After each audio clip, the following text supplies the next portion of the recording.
Inspiré du Mark V, Leupold lance le Mark IV HD. Très intéressant. On va le regarder de plus près, mais key features au départ, ce qu'on a fait, c'est qu'on est allé chercher des tubes un peu plus petits. On a aminci un petit peu le gabarit. Question de le rendre encore plus accessible. Le Mark V HD étant, évidemment, une lunette de tir principalement réservée pour les gens qui font du tir à la cible. On a voulu comme aller chercher une espèce d'entre-deux lorsqu'on utilise le réticule BDC, et je vous explique ce qu'il y en est.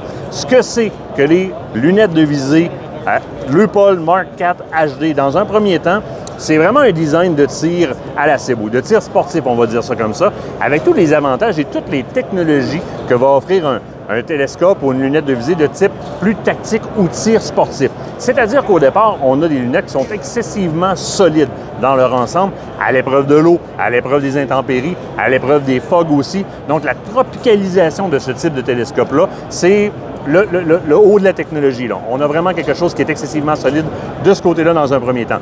Dans un deuxième temps, on va offrir une plage ici dans le Mark IV HD qui est très large. Donc, le type de ratio de magnification, donc de zoom, ça c'est votre 4, 15, 42, etc. Eh bien, la plage, elle est très grande. Et plus on va en augmentant, plus on commence à tomber dans les tubes qui sont un peu plus gros. Donc, on a des tubes de 30 mm dans les plus petits ratios. On va jusque dans le 34 mm dans les plus hauts ratios. Ce que ça va permettre, évidemment, vous le savez, le ratio de lumière qui va passer au travers, le fameux halo dans lequel vous vous cherchez régulièrement, bien, il n'est pas là quand on tombe dans du 34 mm. Ça devient très intéressant. Maintenant, vous le voyez, c'est configuré comme une lunette de visée pour le tir à la cible. Et c'en est une. Je m'en viens avec la chasse. Vous allez voir, ce ne sera pas bien long. Le lockdown, le Zero Lock technologie qui me permet de pouvoir faire mes ajustements. Première des choses, j'ai jusqu'à 3 tours de disponible au niveau de l'élévation, ce qui n'est pas peu dire sans avoir à dévisser quoi que ce soit.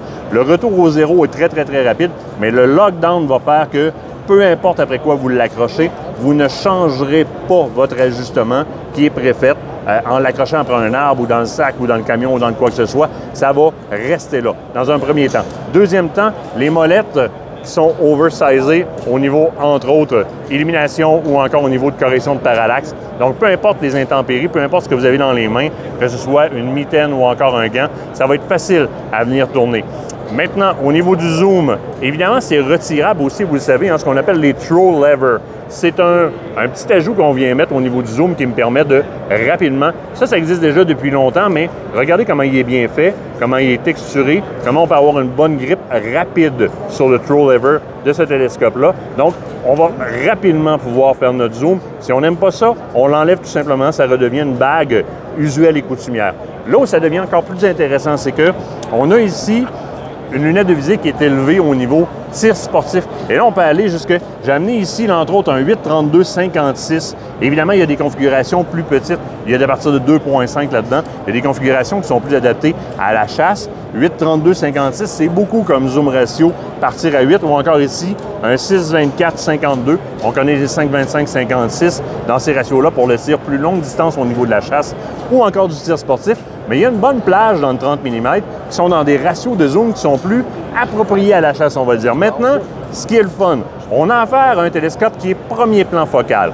La différence entre un premier plan focal et un deuxième plan focal, lorsque vous avez l'œil dans le télescope, c'est qu'un premier plan focal, lorsque je vais zoomer dans la cible, eh bien, mon réticule au complet va grossir, alors qu'un deuxième plan focal, le réticule va rester fixe. Ce qui cause un problème souvent pour les chasseurs d'aller à la chasse avec des lunettes de visée qui sont réservées pour le tir sportif, puisque les réticules sont tellement complexes que lorsque j'augmente mon zoom, il m'apparaît une espèce de sapin de Noël avec plein de points qu'on ne veut pas avoir à la chasse. Ici, si vous prenez si vous allez vers le Mark IV HD avec le réticule BDC, même si vous zoomez full, vous allez garder une croix dans le milieu avec une illumination, donc vous allez pouvoir continuer à l'utiliser comme lunette de visée pour la chasse. Ce qui fait que ça répond à une grande demande présentement. Plusieurs personnes veulent avoir une carabine qu'ils vont utiliser pour le tir à la cible et la chasse, mais ils sont toujours ambigus vers quel télescope ils vont aller. Ils voudraient aller vers des télescopes qui leur donnent des possibilités au niveau réticule et au niveau technologie qui sont plus généralement réservés aux lunettes de visée pour le tir de précision.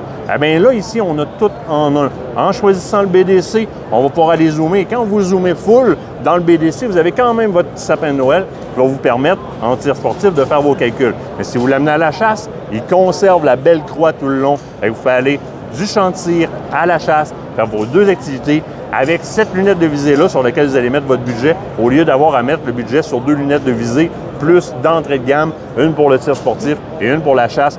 Allez-y pour la totale. Allez-y avec le Mark IV HD de Leupold. Ça découle du Mark V qui n'a pas sa réputation à faire, que tout le monde connaît. C'est de la bombe. Encore une fois, signé Leupold Optics.